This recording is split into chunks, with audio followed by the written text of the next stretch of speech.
तो दोस्तों आज के इस वीडियो में बात करने वाले हैं जो आपका 34 नंबर चैप्टर था समतल आकृतियों के क्षेत्रफल तथा परिमाप, area and parameter of plane figures.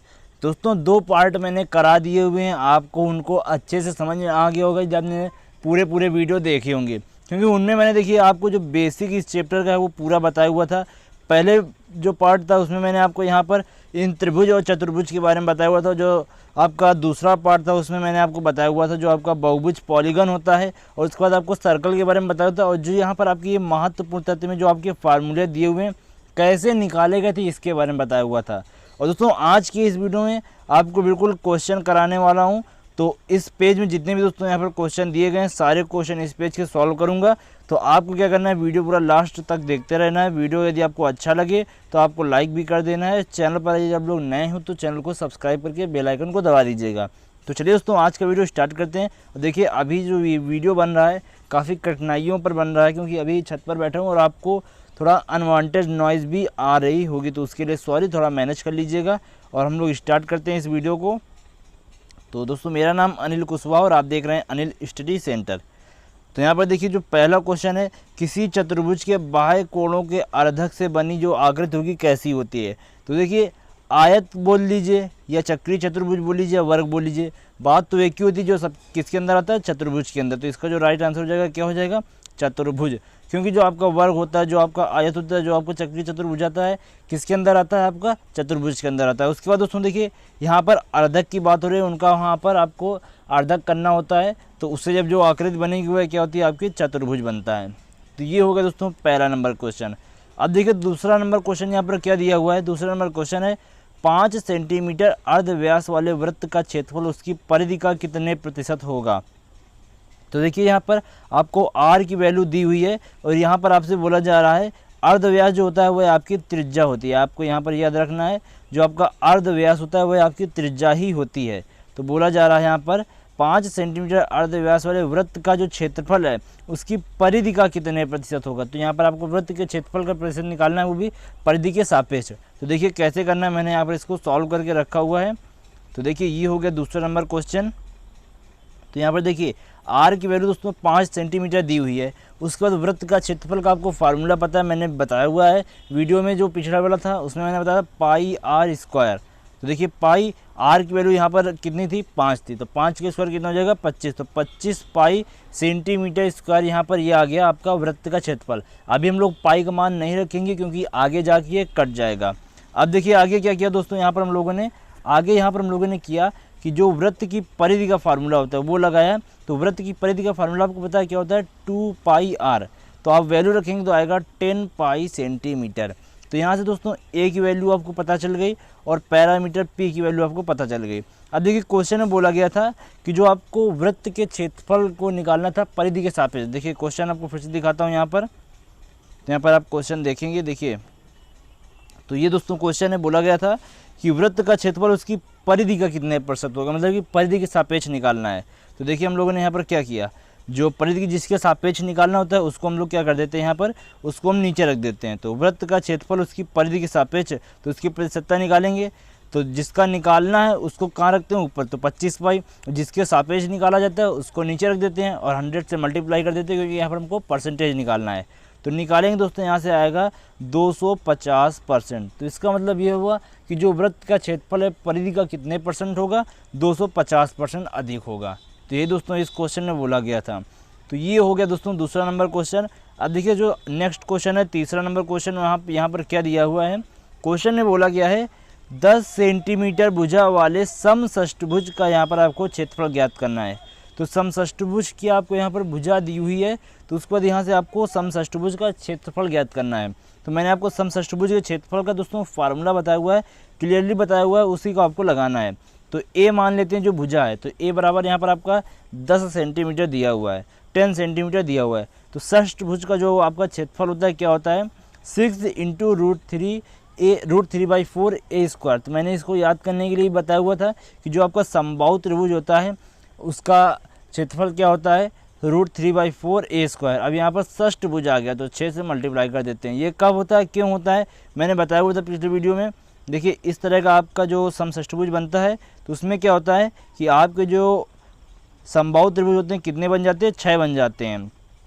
तो 1 2 3 4 5 6 आपके समद्विबाहु त्रिभुज बन जाते हैं। तो इससे जब आप एक यहाँ पर भी होगा, तो इससे दोस्तों जब आप 6 समद्विबाहु त्रिभुज बना देंगे तो 1 का निकालेंगे तो √3/4 होगा। जब आप 6 का निकालेंगे तो 6 से मल्टीप्लाई कर देंगे, इसलिए षष्ठभुज के लिए होता है। तो ये सिर्फ षष्ठभुज में ही लागू होता है, ये आप याद रखिएगा। तो यहाँ पर क्या किया हम लोगों ने, देखिए 6 इंटू √3/4 को उसी तरह लिख दिया। जो ए स्क्वायर की वैल्यू थी उसको रखा, तो यहाँ पर 10 थी, तो 10 का स्क्वायर करेंगे कितना हो जाएगा, यहाँ पर 100 हो जाएगा। तो वही यहाँ पर किया गया। अब देखिए 4 से 100 को कट करेंगे 25 आ जाएगा, और 25 का 6 में मल्टीप्लाई करेंगे यहाँ पर आपका 150 आ जाएगा, 150 आ जाएगा। तो ये 150 √3 सेंटीमीटर स्क्वायर, यही आपका राइट आंसर हो जाएगा, जो यहाँ पर आपको षष्ठभुज का क्षेत्रफल ज्ञात करना था। तो ये हो गया दोस्तों तीसरा नंबर क्वेश्चन। ये भी क्वेश्चन आपको बिल्कुल क्लियरली अच्छे समझ में आ गया होगा। तो यहाँ पर जो इसका यहाँ पर राइट विकल्प है बी नंबर, यहाँ पर इसका राइट हो जाएगा। अब देखिए आगे दिया हुआ है 4 नंबर क्वेश्चन में क्या बोला गया है, किसी वृत्त का व्यास ए बी है, उसके बाद एवं सी कोई बिंदु वृत्त पर स्थित है, तो त्रिभुज ए बी सी का जो क्षेत्रफल होगा क्या होगा। तो देखिए मान लीजिए ये आपका वृत्त है और ये उसका व्यास हो गया ए बी। अब बोला जा रहा है यहाँ पर सी बिंदु कोई स्थित है, तो कोई मान लेते हैं यहाँ पर दोस्तों सी बिंदु है। यहाँ पर हम लोगों ने सी बिंदु मान लिया, तो इसको इससे मिलाया, तो आपको पता है जो आपका व्यास होता है वह सबसे बड़ा होता है। तो ये जो इनके तो बराबर होने वाला नहीं है, तो यहाँ पर ये बराबर हो सकते हैं, लेकिन ये इन दोनों के बराबर नहीं हो सकता। तो इससे ये यहाँ पर निकल के आया कि जो ये त्रिभुज बनेगा कैसा बनेगा, समद्विबाहु त्रिभुज बनेगा। अब देखिए आगे बात आती है कि अधिकतम होगा कि न्यूनतम होगा। अब देखिए अब इसमें दोस्तों इससे आप अधिकतम इससे ज़्यादा तो बना नहीं सकते, तो यही क्या हो जाएगा, अधिकतम हो जाएगा। तो इसलिए यहाँ पर जो पहला विकल्प है ये आपका राइट हो जाएगा। तो जो यहाँ पर त्रिभुज बनेगा ये सबसे अधिकतम वाला होगा, इससे आप अधिक नहीं बना सकते हैं, तो ये आपका अधिकतम हो जाएगा। तो ये हो गया चौथा नंबर क्वेश्चन। अब देखिए 5वें नंबर क्वेश्चन में क्या दिया गया है, समबाहु त्रिभुज तथा एक आयत का परिमाप समान है। समबाहु त्रिभुज का आपका परिमाप क्या होता है, 3a। आयत का क्या होता है, 2 कोष्टक में l + b। तो ये दोनों आपके समान हैं और दोनों का मान कितना है, 24 मीटर है। तो उनके क्षेत्रफलों का अनुपात √3:2 दिया हुआ है, मतलब कि √3:2 दिया हुआ है। तो आयत की लंबी भुजा, यहाँ पर आपको लंबाई निकालना है, आयत की लंबाई कितनी होगी। देखिए यहाँ पर इसको कैसे सॉल्व किया गया, मैंने यहाँ पर किया हुआ है। तो ये हो गया 5वां नंबर। तो देखिए जो क्वेश्चन में क्लियर दिया गया है कि जो आपका समबाहु त्रिभुज का परिमाप है वह आयत के परिमाप के बराबर है। उसका जो उसकी वैल्यू दी है कितनी है, 24 मीटर दी हुई है। अब देखिए आपको पता है जो समबाहु त्रिभुज का यहाँ पर परिमाप होता है क्या होता है, √3 × a होता है। और जो आपका यहाँ पर आयत का परिमाप होता है क्या होता है, 2 कोष्टक में l + b = कितने हो जाएगा, 24। तो एक बार हम लोग इसके साथ 24 को ले लेंगे, एक बार हम लोग इसके साथ 24 को लेंगे। तो देखिए पहले हम लोगों ने यहाँ पर 3 के साथ लिया तो आएगा 3a = 24। तो a की वैल्यू यहाँ से कितनी निकल के आएगी, 8 मीटर। अब देखिए इसके साथ जब लेंगे तो l + b की जो वैल्यू आएगी कितनी आएगी, 12 मीटर आ जाएगी। तो यहाँ से a की वैल्यू पता चल गई, l + b की वैल्यू पता चल गई। अब देखिए आगे एक जो और आपको दिया गया था, यहाँ पर देखिए क्या दिया गया था क्वेश्चन में दोस्तों, यहाँ पर दिया गया है आपको कि उनके क्षेत्रफलों का अनुपात √3:2 है। तो इसका मतलब ये हुआ कि आपका समबाहु त्रिभुज है और जो आपका आयत का क्षेत्रफल उसका परिमाप ये दिया गया है। तो समबाहु त्रिभुज का क्षेत्रफल आपको पता है क्या होता है, मैंने अभी आपको बताया हुआ है कि √3/4a²। तो वही यहाँ पर देखिए लिखा है मैंने। तो ये हो गया 5वां नंबर क्वेश्चन। तो देखिए यहाँ पर हमने लिखा √3/4a², ये हो गया आपका समबाहु त्रिभुज का क्षेत्रफल। नीचे आपका आयत का क्षेत्रफल आपको पता है क्या होता है, l × b। और इनका अनुपात दिया हुआ है तो हमने इनको रेशियो में लिख लिया, अपॉन में लिख लिया, तो कितना हो जाएगा, √3/2। अब देखिए आगे क्या किया दोस्तों, √3 से √3 कैंसिल आउट हो जाएगा। फिर उसके बाद देखिए हमने यहाँ पर a की वैल्यू रखी, तो a का मान हम लोगों ने यहाँ पर कितना निकाला हुआ है, 8 मीटर।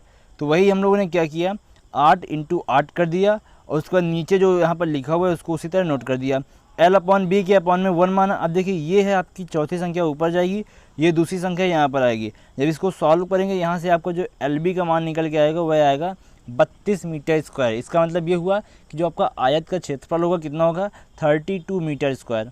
अब देखिए आगे यहाँ पर आपको एक मैंने कई बार दोस्तों ये आपको फार्मूला बताया हुआ है, आप यदि अभी तक इसको नहीं लिखें तो इसको लिख के रख लीजिए, बहुत ही इंपॉर्टेंट फार्मूला है। फार्मूला क्या होता है, a + b का whole square minus a - b का होल स्क्वायर कितने के बराबर होता है, 4ab के बराबर होता है। ये फार्मूला दोस्तों आप नोट करके रख लीजिए, बहुत ही ज़्यादा जगह पर ये फार्मूला आपका यूज होता है। तो वही दोस्तों यहाँ पर लगाया गया है, तो l प्लस बी का whole square minus l minus B का whole square is equal to 4lb। तो यहाँ पर देखिए क्या किया गया, l माइनस बी की हम लोग यहाँ से वैल्यू निकालेंगे, तो l माइनस बी और ये आपका 4 × 32 हो जाएगा 128, तो बचेगा यहाँ पर आपका 16। तो यहाँ पर देखिए l माइनस बी 16 के ऊपर रूट लगाएंगे बचेगा 4, तो l माइनस बी की वैल्यू यहाँ से निकल के आई 4। तो देखिए l प्लस बी बराबर आपको 12 पता था, l माइनस बी आपका 4 आ गया, तो यहाँ से l की वैल्यू निकालेंगे दोनों समीकरण को सॉल्व करके, तो यहाँ से आएगा 8 मीटर। तो इसका मतलब ये हुआ कि जो आपकी यहाँ पर लंबी भुजा होगी 8 मीटर। देखिए आप b का मान निकालेंगे तो l से कम ही आने वाला है, इसलिए यहाँ पर आपको आयत की लंबी भुजा ज्ञात करनी थी, तो लंबाई आपकी लंबी भुजा हो जाएगी इसमें, और कितना मान होगा उसका 8 मीटर होगा। तो ये भी आपको समझ में आ गया होगा दोस्तों, ये था आपका 5वां नंबर क्वेश्चन। अब हम लोग दोस्तों चलते हैं अपने नेक्स्ट नंबर क्वेश्चन की, जो है 6वां नंबर क्वेश्चन।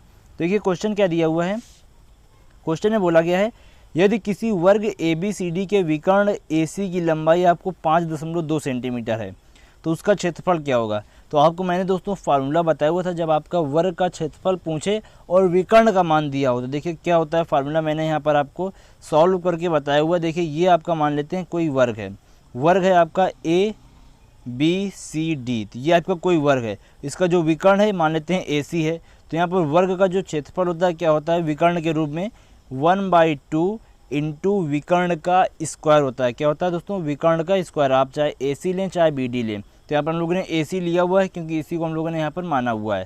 तो देखिए क्या किया, AC का स्क्वायर तो 5.2 का स्क्वायर करेंगे कितना आएगा, यहाँ पर देखिए 27.04 आएगा। जब इसमें आप 2 से भाग देंगे डिवाइड करेंगे तो आएगा 13.52 मीटर स्क्वायर। तो जो ये दोस्तों आपका होगा वर्ग का, ये आपका क्षेत्रफल हो जाएगा, आंसर यही 13.52 मीटर स्क्वायर। तो उम्मीद है ये भी दोस्तों आपको क्वेश्चन अच्छे से समझ में आया होगा। ये आपका 6वां नंबर क्वेश्चन था। अब हम लोग बढ़ते हैं यहाँ पर दोस्तों अपने 7वें नंबर क्वेश्चन की ओर। तो देखते हैं 7वां नंबर क्वेश्चन यहाँ पर क्या दिया गया है, तो देखते हैं कहाँ पर है अपना 7वां नंबर क्वेश्चन। तो ये दोस्तों अपना 7वां नंबर क्वेश्चन। देखिए क्वेश्चन में क्या बोला गया है, यदि एक वृत्त का अर्धव्यास 5% कम कर दिया जाए। अर्धव्यास आपका क्या होता है, त्रिज्या होती है, ये आपको याद रखना। जो आपका अर्धव्यास होता है, जबकि व्यास का आधा क्या होता है आपका त्रिज्या होती है। तो 5% कम कर दिया जाए तो उसका क्षेत्रफल कम हो जाएगा, कितने % आपके क्षेत्रफल में परिवर्तन होगा। तो यहाँ पर देखिए आपको दोस्तों ये तो दिया नहीं गया है कि आपकी जो त्रिज्या है वह है कितनी, सिर्फ ये बोला गया है कि आपका जो यहाँ पर त्रिज्या में कमी कितनी हो रही 5% की। तो आपको पता दोस्तों, मैंने जो आपका प्रॉफिट लॉस वाला चैप्टर कराया उसमें मैंने देखिए आपसे बोला हुआ था कि आप किसी भी चीज़ को माने तो 100 से मान के चलिए, क्योंकि जो टोटल ओवरऑल होता है तो 100 ही होता है। जैसे किसी भी चीज़ का परसेंटेज निकालना है आपको, हम बोलें कि यह वस्तु 5 रुपये की है तो उसको आप 100% ही मानेंगे। तो इसीलिए दोस्तों इसमें देखिए 7वें नंबर में मैंने क्या किया हुआ है, तो देखिए 7वें नंबर मैंने क्या किया कि मान लिया कि त्रिज्या जो आपकी है 100 है, त्रिज्या हमने मान ली यहाँ पर 100 आपकी त्रिज्या है, तो क्षेत्रफल कितना हो जाएगा, तो πr² आपका वृत्त का क्षेत्रफल होता है, तो ये आ जाएगा आपका 10,000 पाई। ये यहाँ से आपका क्या आ गया, ये आपका भी आपका क्षेत्रफल आया कब, जब आपकी त्रिज्या यहाँ पर आपकी 100 थी। अब यहाँ पर आगे क्वेश्चन दिया गया है कि त्रिज्या में कितनी कमी हो रही 5%। तो अभी त्रिज्या दोस्तों कितनी है 100, जब आप इसमें 5 की कमी करेंगे 5% की कितनी हो जाएगी 95 त्रिज्या हो जाएगी। तो हम लोगों ने 100 की जगह कितना कर दिया 95। तो πr² का फार्मूला लगाएंगे तो r की दोस्तों वैल्यू 95, तो 95 का स्क्वायर करेंगे तो 9000 यहाँ पर 25 आएगा। तो इसका जब आप निकालेंगे क्षेत्रफल तो आएगा 9025 पाई। अब देखिए आपका जो भी आपका परसेंटेज निकालना होता है या वृद्धि निकालनी होती है, कमी निकालनी होती है, क्या होता है कि जो आपकी बड़ी वाली संख्या होती है और जो आपकी छोटी वाली संख्या होती है दोनों को माइनस कर देते हैं। तो यहाँ पर 10,000 जो आपका प्रारंभिक दिया हुआ था और उसके बाद जो आपका घटने पर हुआ कितना हुआ 9025, तो इसको घटाएंगे कितना बचेगा 975 पाई। ये आपका अंतर आया। अब यहाँ पर आपको परसेंटेज कमी ज्ञात करनी थी। परसेंटेज जब कमी ज्ञात करते हैं, जैसे कि आप प्रॉफिट लॉस में देखे होंगे कि आपको ज्ञात करना था उसमें परसेंटेज लाभ या आपको हानि, तो क्रय मूल्य आप उसमें नीचे रखते थे। तो इसी दोस्तों जो आपका प्रारंभिक यहाँ पर दिया हुआ था 1000 उसको नीचे रखते हैं, जो आपका यहाँ पर आया हुआ है 975 पाई उसको ऊपर रखेंगे, मल्टीप्लाई कर देते हैं 1000 से, तो कितना हो जाएगा 9.75%। इसको दोस्तों आप परसेंटेज निकालने के लिए आपने नंबरों का भी यहाँ पर ले सकते हैं। जैसे कि आपके नंबर मान लीजिए आए 540 और 100 पूर्णांक कितने को होता है 600, मतलब टोटल कितना होता है 600। 600 में आपके 540 आए और 100 से मल्टीप्लाई कर दिया। तो भाई दोस्तों यहाँ पर टोटल कितना था 1000, 1000 में बचा कितना 975 और 100 से मल्टीप्लाई कर दिया तो कितना आ जाएगा 9.75%। तो इतने की कमी हो जाएगी जब दोस्तों उसके अर्धव्यास में 5% की कमी होगी। तो ये वाला क्वेश्चन भी दोस्तों आपको अच्छे से बिल्कुल क्लियर समझ में आया होगा। मुझे पूरी आशा है, पूरी उम्मीद है कि जो 7वां नंबर क्वेश्चन है आपको समझ में आ गया होगा। इसका जो राइट आंसर है डी नंबर यहाँ पर राइट हो जाएगा। अब दोस्तों आगे बढ़ते हैं हम लोग यहाँ पर अपने 8वें नंबर क्वेश्चन की ओर। देखिए इसमें आपको जो 9वां नंबर क्वेश्चन होगा खुद करना होगा। अभी मैं आपको बताऊँगा ये क्यों खुद करना है। पहले 8वां बता देता हूँ, उसके बाद 9वें की ओर चलते हैं। तो यहाँ पर देखिए क्या बोला गया है, एक समबाहु त्रिभुज के अंतर्गत एक वृत्त बनाया गया है। आपका कोई समबाहु त्रिभुज इस तरह का दिया हुआ है, उसके अंतर्गत आपका यहाँ पर एक वृत्त बनाया गया है। तो वृत्त का यहाँ पर आपको क्षेत्रफल दिया हुआ है, तो त्रिभुज का परिमाप ज्ञात करना है। पॉलिटेक्निक 2006 में आपका ये क्वेश्चन पूछा गया है। तो देखिए 8वां नंबर क्वेश्चन यहाँ पर मैंने सोल्यूशन किया हुआ है। तो ये 5वां, ये 6वां, ये 7वां और ये आपका 8वां। देखिए मान लेते हैं जो यहाँ पर आपको त्रिभुज ABCA वाला है, ये आपका एक समबाहु त्रिभुज है जैसा कि क्वेश्चन में दिया गया है। और हमने मान लिया कि कोई अंतर्गत यहाँ पर आपका वृत्त दिया हुआ है। तो इस वृत्त का क्षेत्रफल कितना है 231 सेंटीमीटर स्क्वायर या फिर मीटर स्क्वायर, जो भी है वो भी आपको पता चल जाएगा आगे। मुझे अभी याद नहीं है, देखता हूँ किस में है। तो यहाँ पर आपका सेंटीमीटर में है। अब देखिए अब आपको पता है कि दोस्तों जो आपकी त्रिभुज की ऊंचाई होती है या फिर बोल लीजिए शीर्ष से जो आप लंब डालते हैं वह आपका ये होता है। और आपको पता है कि जो शीर्ष का लंब होता है, तो देखिए आपको यहाँ से भी पता होना चाहिए कि समबाहु त्रिभुज में आप तीनों शीर्षों से लंब डालते हैं तो क्या होता है, पहला शीर्ष, दूसरा शीर्ष से, तीसरा शीर्ष से। तो जब आप इसमें यहाँ पर दोस्तों आप एक वृत्त बनाते हैं तो वृत्त का केंद्र यही इनका कटान बिंदु होता है। और आपको ये भी पता होना चाहिए कि ये यदि आपका 2 पार्ट होता है, जैसे कि ये वाला आपका 2/3 पार्ट होता है तो नीचे वाला 1/3 पार्ट होता है। देखिए कौन सा, ये वाला आपका 2/3 पार्ट होता है, नीचे वाला आपका 1/3 पार्ट होता है। ये आपको याद रखना है। तो यहाँ पर देखिए क्या किया, जो CD आपको पता है कि त्रिभुज के जो ऊंचाई का फार्मूला होता है या फिर त्रिभुज की आधार से ऊंचाई का फार्मूला क्या होता है, √3/2a। ये मैंने आपको कई बार बताया हुआ है। अब देखिए अब आपको मैंने अभी बताया कि जो ये पूरी भुजा होती है ये आपका 2/3 होता है, ये आपका 1/3 होता है। तो देखिए हम लोगों ने यहाँ से क्या किया, OD की वैल्यू निकाली कि OD कितना हो जाएगा, CD का 3 गुना है। जो आपका CD है वह 3 OD के बराबर है। जो आपका CD टोटल है ये OD के 3 गुने के बराबर है। तो यहाँ से OD की वैल्यू निकालेंगे कितनी आ जाएगी, CD/3 आ जाएगी। मतलब कि जो आपकी नीचे वाली होती है 1/3 होती है टोटल ओवरऑल। और यदि ऊपर वाली बात करते तो ये आपका 2/3 हो जाता है। ये आपको याद रखना है, यही मोस्ट इंपॉर्टेंट पॉइंट था। यदि यहाँ से हम लोग OC की वैल्यू निकालते तो आता 2/3 CD, लेकिन यहाँ पर हम लोग किसकी निकाल रहे हैं, OD की। तो कितना आएगा 1/3 OD। तो ये आपको याद रखना है। तो वही यहाँ पर किया गया, OD बराबर कितना हो जाएगा 1/3 CD। अब देखिए 1/3 CD की वैल्यू यहाँ पर हम लोग को पता है √3/2a, तो वो यहाँ पर हम लोग ने रख दी। तो OD की जब वैल्यू मिलेगी कितनी मिलेगी, a/2√3। अब आगे दोस्तों देखिए मैंने भी आपको बताया कि जो ये OD होता है यही आपकी त्रिज्या लेके आपका वृत्त खींचा जाता है। तो जो वृत्त की त्रिज्या होगी कितनी हो जाएगी, OD ही आपकी वृत्त की त्रिज्या हो जाएगी। तो देखिए वृत्त का क्षेत्रफल आपको फार्मूला पता है क्या होता है, πr²। और वृत्त का क्षेत्रफल आपको क्वेश्चन में दिया गया है 231 सेंटीमीटर स्क्वायर। और πr की वैल्यू यही OD हो जाएगी, कितना है a/2√3। तो क्या किया दोस्तों, यहाँ पर देखिए a की वैल्यू निकाल ली है। तो आप क्या करेंगे, पहले देखिए 231, फिर इसका आप स्क्वायर करके इधर मल्टीप्लाई करेंगे। 2 का आएगा 4, √3 का 3, और पाई का मान होता है 22/7। तो 7 का मल्टीप्लाई इधर कर देंगे और ये 22 आपका इधर मल्टीपल में तो इधर डिवाइड में आ जाएगा। जब इसको सॉल्व करेंगे तो a की वैल्यू आएगी यहाँ से 882 सेंटीमीटर स्क्वायर। अब देखिए यहाँ पर a की वैल्यू, अभी ये a² की वैल्यू आई, यहाँ पर a की वैल्यू ज्ञात करनी। तो उसके लिए क्या करते हैं कि 882 का यहाँ पर क्या करेंगे, वर्गमूल निकालेंगे। तो कितना आएगा 21√2। देखिए कैसे, तो जो √2 के अंदर, जो रूट के अंदर लिखी होती है उसको दुगुना कर देते हैं, मतलब कि उसी में मल्टीप्लाई कर देते हैं जितनी संख्या होती है। 2 लिखा, 2 का हो जाएगा 4, और 21 का यहाँ पर, सॉरी गाइस, देखिए 21 का कितना हो जाएगा 441, और जो रूट के अंदर लिखी थी उसका मल्टीप्लाई कर देते हैं तो 882 आ जाता है। जो रूट के बाहर होती है उसका दोस्तों यहाँ पर मल्टीपल करते हैं आपस में। अब यहाँ पर देखिए a की वैल्यू पता हो गई। अब आपको निकालना था त्रिभुज का परिमाप। तो समबाहु त्रिभुज का परिमाप का फार्मूला क्या होता है, 3a, तो ये आपको पता है। तो 3 इंटू ए का वैल्यू कितनी निकाली, 21√2, तो मल्टीप्लाई करेंगे आपका आएगा 63√2 सेंटीमीटर। आपका जो परिमाप का मात्रक होता है सेंटीमीटर होता है। तो इसका जो विकल्प नंबर दोस्तों ए होगा वह आपका राइट हो जाएगा। यहाँ पर देखते हैं, जो यहाँ पर आपका 8वें का दोस्तों जो विकल्प नंबर ए है 63√2 सेंटीमीटर, ये आपका राइट हो जाएगा। अब देखिए बात आती है 9वें नंबर क्वेश्चन की। तो देखिए एक बार क्वेश्चन पढ़ता हूँ। क्वेश्चन क्या दिया गया है, यदि एक आयत की लंबाई 2 इकाई बढ़ा दी जाए और चौड़ाई आपकी 2 इकाई कम कर दी जाए तो उसका क्षेत्रफल 20 वर्ग इकाई बढ़ जाता है। यदि लंबाई 2 इकाई कम कर दी जाए और चौड़ाई 1 इकाई बढ़ा दी जाए तो उसका क्षेत्रफल जो है 27 वर्ग इकाई कम हो जाता है। तो आयत का क्षेत्रफल वर्ग इकाई में आपको ज्ञात करना है। दोस्तों जब से आपने समीकरण बनाने वाले क्वेश्चंस को पढ़ना शुरू किया है तब से आपने दोस्तों यह क्वेश्चन ज़रूर से ज़रूर किया होगा यदि आपने मैथ पढ़ा है तो इसलिए दोस्तों आपको देखिए यहाँ पर एक इंस्ट्रक्शन निर्देश देना चाहूँगा कि आप यदि वीडियो देख रहे हैं यहाँ पर तो प्लीज़ आपसे रिक्वेस्ट है कि आप इस क्वेश्चन को सॉल्व करके ग्रुप पे भेज दीजिए। ग्रुप की लिंक आपको डिस्क्रिप्शन बॉक्स में मिल जाएगी, वहाँ से ज्वाइन कर लीजिएगा।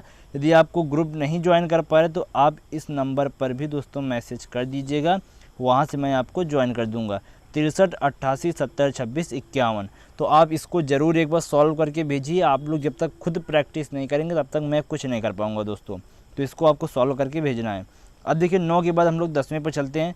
10वां नंबर क्वेश्चन क्या है, एक वृत्त पर 4 बिंदु ABCD इस प्रकार हैं कि वे एक ABCD यहाँ पर वर्ग बनाते हैं। तो वृत्त का क्षेत्रफल यहाँ पर आपका 3850 वर्ग मीटर है। तो वर्ग का क्षेत्रफल यहाँ पर आपको ज्ञात करना है। वृत्त का क्षेत्रफल दिया है, वर्ग का क्षेत्रफल ज्ञात करना है। पॉलिटेक्निक 2006 में आया हुआ है। तो चलिए दोस्तों देखते हैं 10वें नंबर को कैसे यहाँ पर हमने सॉल्व किया हुआ है। तो पहले आपको यहाँ पर एक वृत्त बनाना पड़ेगा। देखिए तो यहाँ पर मैंने क्या किया कि एक वृत्त बनाया हुआ है। अब देखिए आपसे क्वेश्चन बोला गया था आपके वृत्त में ऐसे पॉइंट देने हैं कि जो आपका ABCD है एक आपका वर्ग बन जाए। तो हमने यहाँ पर इस तरह पॉइंट दे दिया तो ये आपका एक वर्ग बन गया। अब देखिए इसको हमने इससे मिला दिया, ये आपका AC विकर्ण हो गया, इसको इससे मिला दिया, ये आपका BD विकर्ण हो गया। आप इसको थोड़ा घुमा के देखिए तो आपको दिखेगा कि ये आपका एक वर्ग है, इसमें आपके ACBD विकर्ण दिए गए हैं।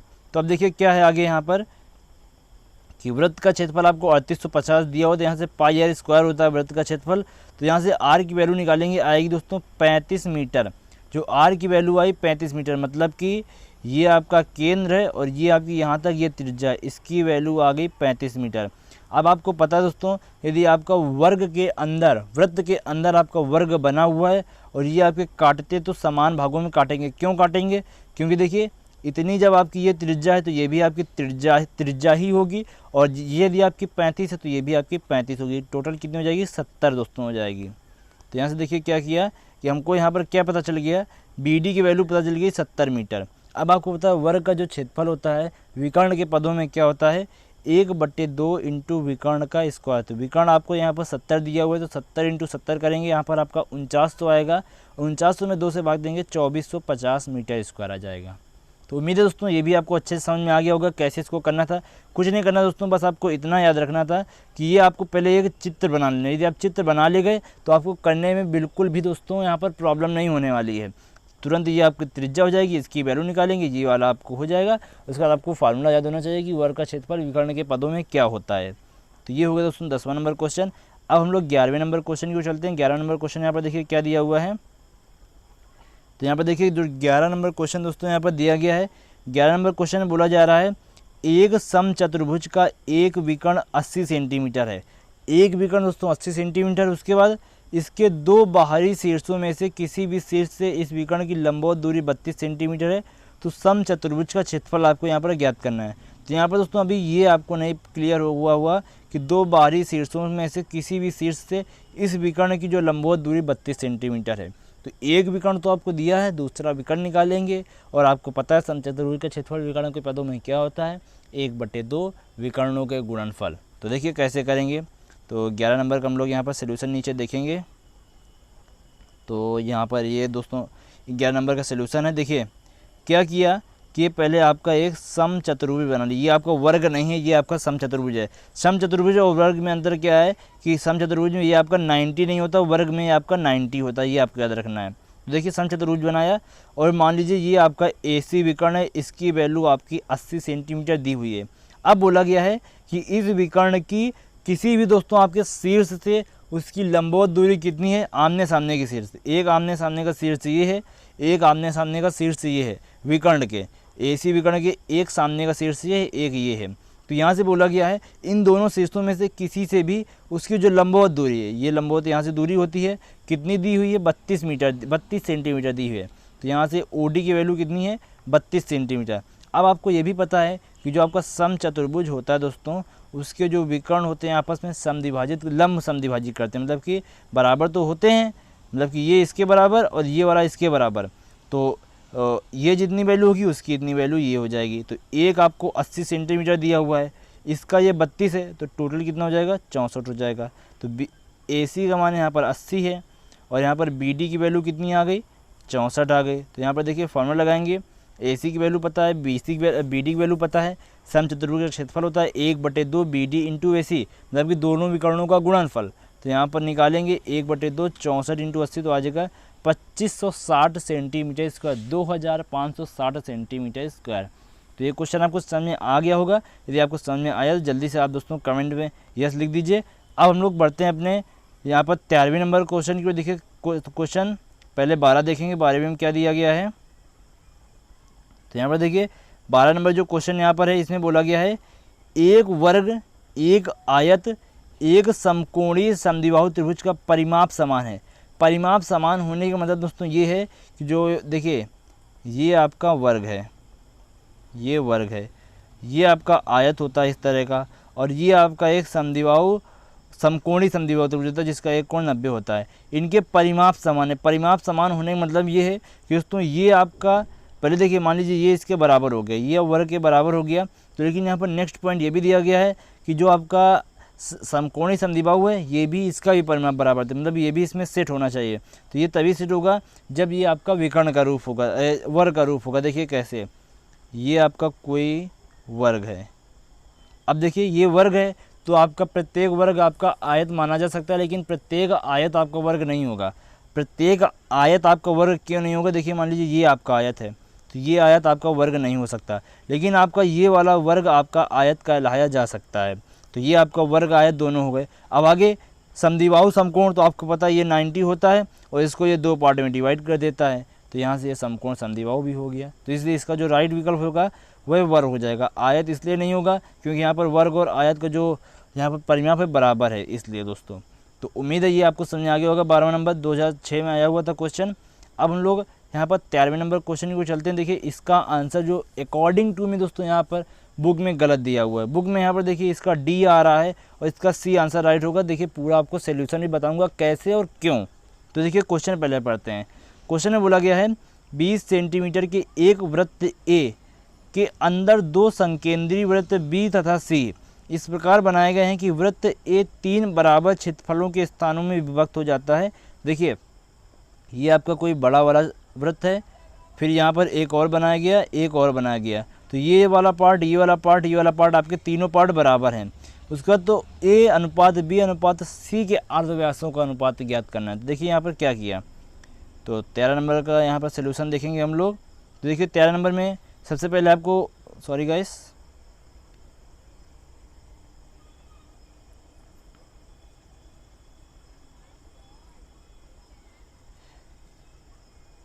सबसे पहले दोस्तों आपको सोल्यूशन पता होना चाहिए, फिगर पता होना चाहिए कौन सा फिगर बनने वाला है। तो देखिए यहाँ पर क्या किया, 13 नंबर का यहाँ पर हमने फिगर बनाया हो। तो आपको पता है कि जो आपका बड़ा वाला वृत्त है A, तो A दिया हुआ है, इसका जो केंद्र है इसी पर आपके 2 अलग अलग त्रिज्याओं के वृत्त बने हैं। तो मान लीजिए दोस्तों ये आपके 2 संकेंद्रीय वृत्त ये हो गए।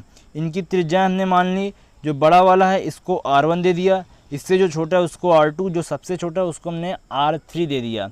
अब देखिए आगे क्या किया, R1 की वैल्यू आपको दी हुई है, क्योंकि यहाँ पर बोला गया था क्वेश्चन में। देखिए क्वेश्चन आपको दिखाता हूँ। क्वेश्चन में आपसे बोला गया था यहाँ पर दोस्तों कि 20 सेंटीमीटर व्यास के वृत्त A, तो ये आपका जो टोटल दिया गया था, कितना दिया गया था, 20 सेंटीमीटर। तो अब देखिए यहाँ से क्या किया, ये आपका R1 20 सेंटीमीटर दिया तो A1 निकाल लिया। तो इसका टोटल जो आपका ये वृत्त है बड़ा वाला, इसका क्षेत्रफल कितना होगा, तो निकाला तो आएगा 400 पाई सेंटीमीटर स्क्वायर। अब आगे बोला गया है कि जब यहाँ पर दो संकेंद्रीय वृत्त बन जाएंगे तो तीनों पार्ट बराबर, पहला पार्ट, दूसरा पार्ट, तीसरा पार्ट, मतलब कि तीनों पार्ट आपस में बराबर हो जाएंगे। तो टोटल देखिए, मान लीजिए आपसे बोले कि आपके पास 10 रुपये हैं, इनको आपको 3 बराबर भागों में डिवाइड करना है, तो 10 में आप 3 से भाग दे देंगे तो आपका टोटल दिया हुआ है, तो टोटल आपका 400 है। या आपके 3 बराबर भाग होंगे तो 400 पाई बटे 3 हो जाएगा। अब देखिए आगे क्या किया गया यहाँ पर, अब 3 पार्ट आपके जब सभी बराबर हैं तो अब देखिए ये भी आपका 400 पाई बटे 3, ये भी आपका 400 पाई बटे 3, और ये भी अंदर वाला भी आपका 400 पाई बटे 3। अब यहाँ पर 400 पाई बटे 3 जो अंदर वाला है, ये दोस्तों एक वृत्त भी बना रहा है, और इस वृत्त की त्रिज्या आपको R3 पता है, और इसका क्षेत्रफल आपको पता है इस वाले का कितना है, 400 पाई बटे 3, क्योंकि आपके 3 बराबर भाग हैं, पहला ये, दूसरा ये, और तीसरा अंदर वाला, और तीसरे का यहाँ पर आपको त्रिज्या भी पता है। तो देखिए क्या किया हमने यहाँ पर, तीसरे की त्रिज्या पता है पाई R3 स्क्वायर, और इसका क्षेत्रफल कितना है 400 पाई बटे 3।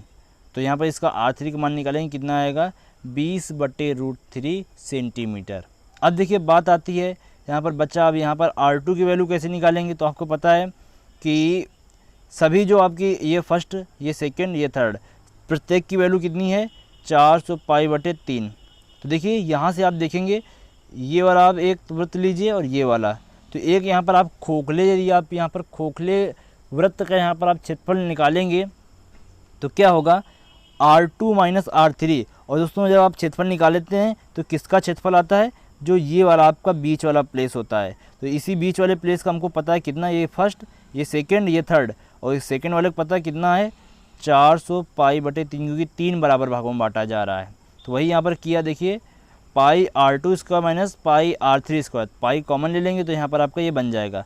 तो यहाँ से देखिए क्या किया, पाई से पाई कट हो जाएगा, पाई से पाई कट, और R2 स्क्वायर, R3 को हम लोग उधर भेजेंगे, और यहाँ पर आपको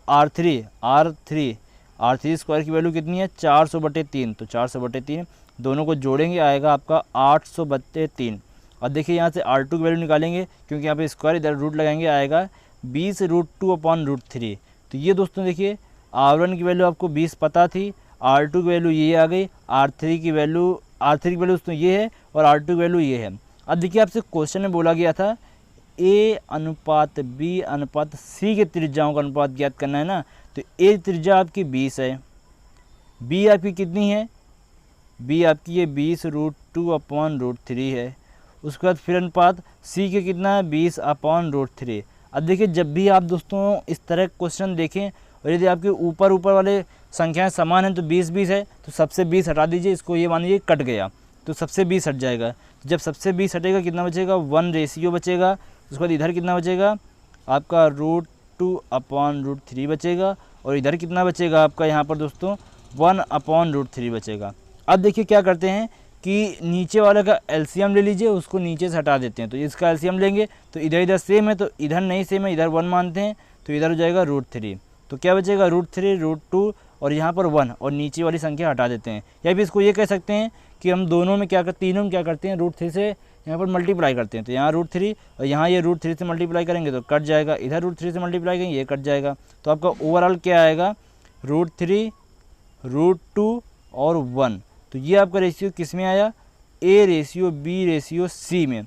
और आपका क्वेश्चन में यही पूछा गया था, और जब आपको बुक में सोल्यूशन दिया गया उसमें निकाला गया C ratio B ratio A, तब वो आपका 1:2:3 आया। तो वो आपका गलत दिया हुआ है, मैंने आपको प्रैक्टिकली करके भी दिखा दिया हुआ है। तो उम्मीद है दोस्तों आपको ये क्वेश्चन समझ में आ गया होगा, और इसका कौन सा विकल्प राइट है तो वो भी मैं आपको बता देता हूँ यहाँ पर। तो यहाँ पर गाइस जो इसका C नंबर विकल्प है ये आपका राइट है, ये आपका C नंबर विकल्प राइट है। इसको आप सुधार लीजिए अपनी बुक पे।